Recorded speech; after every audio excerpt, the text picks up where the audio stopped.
Hello. मैं doctor Rao, मृदा wellness से। मैं एक प्लास्टिक सर्जन हूँ। आज जिस टॉपिक पे हम बात करने जा रहे हैं वो है शीघ्र पतन यानी प्री मैच्योर एजैकुलेशन।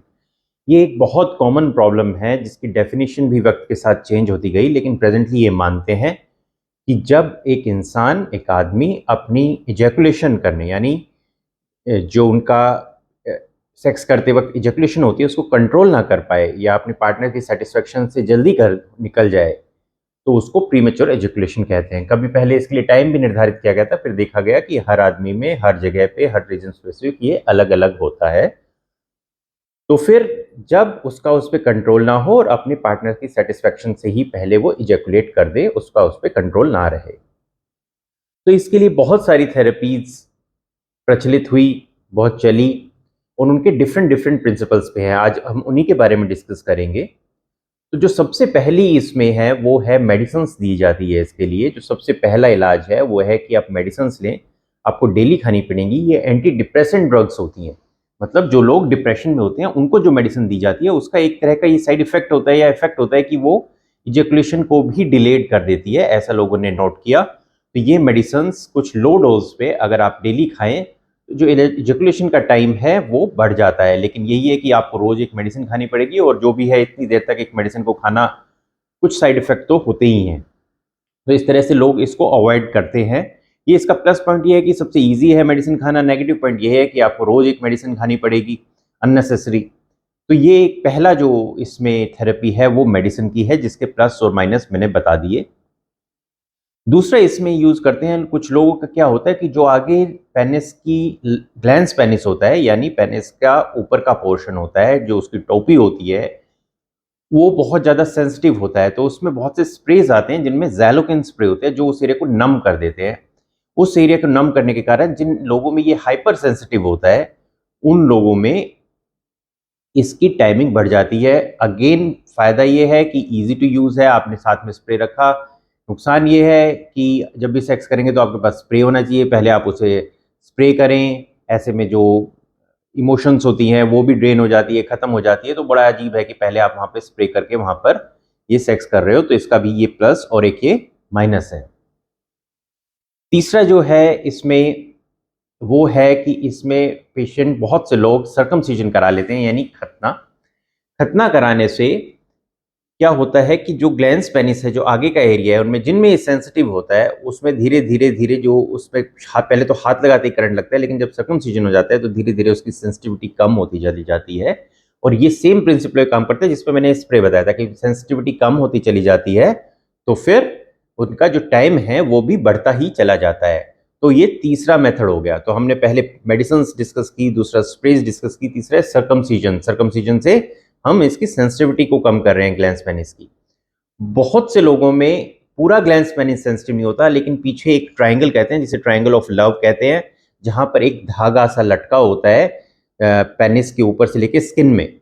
वो जो धागा होता है, जब आप स्किन पीछे करो तो आप देखोगे पीछे एक धागा है जिसको हम फ्रेंडलम कहते हैं इंग्लिश में, वो लटका होता है। वो उसके आसपास का एरिया बहुत ज़्यादा सेंसिटिव होता है।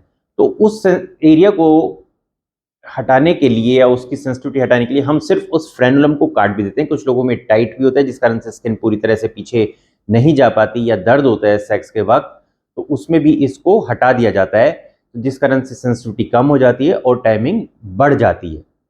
तो हमने ये डिस्कस की है। चौथा ये है, ये सर्कमसिजन से छोटा सा प्रोसीजर है, उससे छोटा प्रोसीजर है। तब किया जाता है जब वो स्पेसिफिक जो ट्रायंगल ऑफ लव है, जो उस एक ट्रायंगल बनता है पीछे की ओर, जहां पे धागा होता है उसके चारों तरफ, उसी एरिया की सेंसिटिविटी हो, तब हम फ्रेनुलम को काट देते हैं। तो हमने तीसरा डिस्कस किया, चौथा डिस्कस किया फ्रेनुलम को काट देना यानी फ्रेनुलोप्लास्टी। तो धागे को काट दिया, अगर पीछे से सेंसिटिव है, पूरा ग्लैंड पेनिस सेंसिटिव है तो पूरी स्किन ही निकाल दी, सर्कमसिजन कर दिया। अगर आप सर्जरी नहीं कराना चाहते तो आप स्प्रे यूज कर सकते हो। वो ये है कि परमानेंट नहीं है, रोज यूज करना पड़ेगा, और मेडिसिन खाने की भी इसकी आती है। पांचवा प्रोसीजर जो इसके लिए बहुत ज्यादा पॉपुलर है वो है बोटॉक्स। कुछ लोगों में आगे का एरिया सेंसिटिव नहीं होता, लेकिन उनकी मसल जल्दी एक्टिवेट हो जाती है, जल्दी उनमें ऑर्गेज्म आ जाता है। तो एक मसल होती है जो कि जो अंडकोश है उससे लेकर जो लेटरिन का रास्ता होता है उसके बीच में मसल होती है, जो वहां पे दोनों साइड में, तो उसको बल्बोस्पोंजियस मसल कहते हैं। ये मसल इजैकुलेट करने में हेल्प करती है, एक्टिव हो जाती है। तो ये बहुत ज़्यादा हाइपर सेंसिटिव जब होती है, बहुत ज़्यादा एक्टिव होती है, तो इसको थोड़ा कमज़ोर करने के लिए बोटॉक्स लगाया जाता है। बेसिकली बोटॉक्स क्या है? बोटॉक्स एक तरह का पैरालिटिक एजेंट होता है। इसका मतलब ये नहीं कि वो उसको पैरालिसिस कर देगा, खत्म कर देगा। इसको मसल फेस पे यूज किया जाता है। बहुत लड़के लड़के इसको कराते हैं रिंकल्स के लिए। जैसे मैंने आईब्रोज ऊपर की, तो ये जो लाइनें पड़ी ये मसल्स के कारण है। तो यहाँ पे अगर बोटॉक्स लगा दिया जाए इन मसल्स में, ये लाइंस नहीं पड़ती। हीरोइंस मॉडल्स को यूज करती है तो उनकी एकदम से शाइनी स्किन रहती है, उस पर रिंकल्स नहीं पड़ते। तो इसी बोटॉक्स को हम नीचे की ओर बल्बोस्पोंजिसिस मसल में इस्तेमाल करते हैं, लगाते हैं, दोनों तरफ लगाया जाता है, जिस कारण से वो थोड़ा सा उसकी जो वो इतना हाइपर एक्टिव होता है, उससे उसकी एक्टिविटी कम हो जाती है और वो टाइमिंग बढ़ाने में मदद करता है। तो बोटॉक्स एक बहुत ही सेफ जरिया है, बहुत सेफ है ये। इसके लिए कोई सुन करने की जरूरत नहीं, बहुत बारीक निडल से लग जाता है, लगने के वक्त भी कोई आपको पेन नहीं होता और ये 6 महीने तक काम करता है। 6 महीने के बाद आमतौर पर लोगों की आदत बदल जाती है, जल्दी इजैकुलेट होने की आदत बदल जाती है, या आप इसे रिपीट भी करा सकते हैं। कई बार अगर इसकी डोज कम हो तो आप पहले कम डोज लगाएं और आपको लगे कि इसने थोड़ा सा एक्टिव किया है, मतलब मेरे को टाइमिंग बढ़ी है, तो इसकी डोज को आप धीरे धीरे इंक्रीज भी करा सकते हैं। तो ये एक बहुत इफेक्टिव और लेटेस्ट मेथड है बोटॉक्स प्रीमेच्योर इजैकुलेशन करने के लिए। औरों से कम है, एक बार आए, जरा से 2 इंजेक्शन लगे, बिल्कुल इंसुलिन सिरिंज से लगते हैं और आप चले गए, कोई इसमें आपको दिक्कत नहीं होती। तो ये सबसे ज्यादा इसमें इफेक्टिव है, सर्जरी भी नहीं करानी पड़ी आपको और आपने 6 महीने तक आपका काम हो गया, हो सकता है पूरी जिंदगी भी हो गया अगर आपकी आदत बदल जाए तो। बहुत से लोग जो कि आगे सेंसिटिव है, वो दवाई नहीं लेना चाहते, वो बार बार स्प्रे नहीं करना चाहते, वो सर्जरी भी नहीं कराना चाहते, तो उनके लिए क्या है कि ग्लैंस पेनिस में जो नर्व्स है उनके चारों तरफ, उस नर्व्स की चारों तरफ एक लेयर बना दी जाए, तो वो नर्व्स एकदम से स्टिमुलेट नहीं होगी अगर सेक्स करेंगे। तो वो लेयर किस चीज से बनाते हैं हम? फिलर से। फिलर्स अगेन कहाँ यूज होता है? आमतौर पे फेस पे यूज होता है, जहां से ये लाइंस पड़ जाती है साइड में, आंखों के साथ साथ में लाइंस पड़ गई, झुर्रियां पड़ गई, तो यहाँ पे फिलर लगा दिया जाए। फेस में चीक्स को उठाने के लिए फिर लगा दिया जाए, तो वो एक तरह का जेल होता है और अंदर जाके वो सॉलिड बन जाता है, मतलब ऐसे सेमी लिक्विड सा होता है, जेल फॉर्म में होता है। उसको इंजेक्ट करते हैं तो अंदर जाके वो सॉलिड बन जाता है, तो उसके अंदर कोलेजन होता है, तो फेस पे झुर्रियां नहीं दिखती। अब इसी को ही पेनिस में के ऊपर, ग्लैंस पेनिस में लगा जाए, तो ये जेल हम जब इंजेक्ट करते हैं तो ये अंदर जाके एक सॉलिड लेयर बना देता है नर्व्स के चारों तरफ। तो एक लेयर होने के कारण नर्व्स ज्यादा सेंसिटिव नहीं रहती और सेक्स की टाइमिंग बढ़ जाती है। ये 1.5 साल तक चलता है फिलर, 1 से 2 साल तक चलता है, हम 1.5 साल मानते हैं। अगर आपने एक बार लगाया, इसको सुन करके पहले पेनिस के ग्लैंस पेनिस को हल्का सा सुन कर लिया जाता है इंजेक्शन देके, और फिर ग्लैंस इसको फिलर को दे दिया जाता है। कोई दर्द नहीं होता, आपकी सेंसेशन रिमार्केबली कम हो जाती है। अगर खास तौर पे आपने स्प्रे लगाया है या मेडिसिन यूज की है, स्प्रे लगाया है जिससे आपकी ज़्यादा सेंसिटिव स्किन है, आप देखते हैं, तो आप फिलर को चूज कर सकते हैं, ये फिर आपको मदद करेगा। अगर हाइपर सेंसिटिव मसल है तो बोटॉक्स, और अगर हाइपर एक्टिव मसल है तो बोटॉक्स, और हाइपर सेंसिटिव ग्लैंस पेनिस है तो फिलर।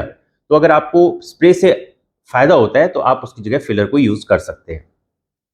या आपको सर्कमसिजन नहीं कराना है या आपको फ्रेनोप्लास्टी नहीं करानी, तब भी आप फिलर यूज कर सकते हैं। अब लास्ट मेथड जो है वो है डोर्सल न्यूरेक्टमी। डोर्सल न्यूरेक्टमी एक छोटा सा सर्जिकल प्रोसीजर है। इसमें बेसिकली क्या किया जाता है, बहुत लोग ये चाहते हैं कि भाई वो बार बार 1.5 साल में फिलर लगाने नहीं चाहते, और हालांकि मैंने बताया कि 1.5 साल बाद आदत ही बदल जाती है, लेकिन हो सकता है आपकी ना बदले और आपको 1.5 साल बाद रिपीट कराना पड़े। तो बहुत से लोग इसका परमानेंट इलाज भी चाहते हैं। तो उनके लिए ये है कि अगर ग्लैंस पेनिस हाइपर सेंसिटिव है, आप स्किन नहीं हटाना चाहते, आपको लगता है कि मेरे को स्किन नहीं हटानी चाहिए रिलीजन के कारण से, या कुछ भी आपको लगता है कि मैं क्यों ऑपरेशन कराऊं, तो एक छोटा सा इंसिजन देके दोनों तरफ जो नर्व्स जाती है, जो कि सिर्फ ग्लैंस पेनिस को सप्लाई करती है, उन नर्व्स को हटा दिया जाता है।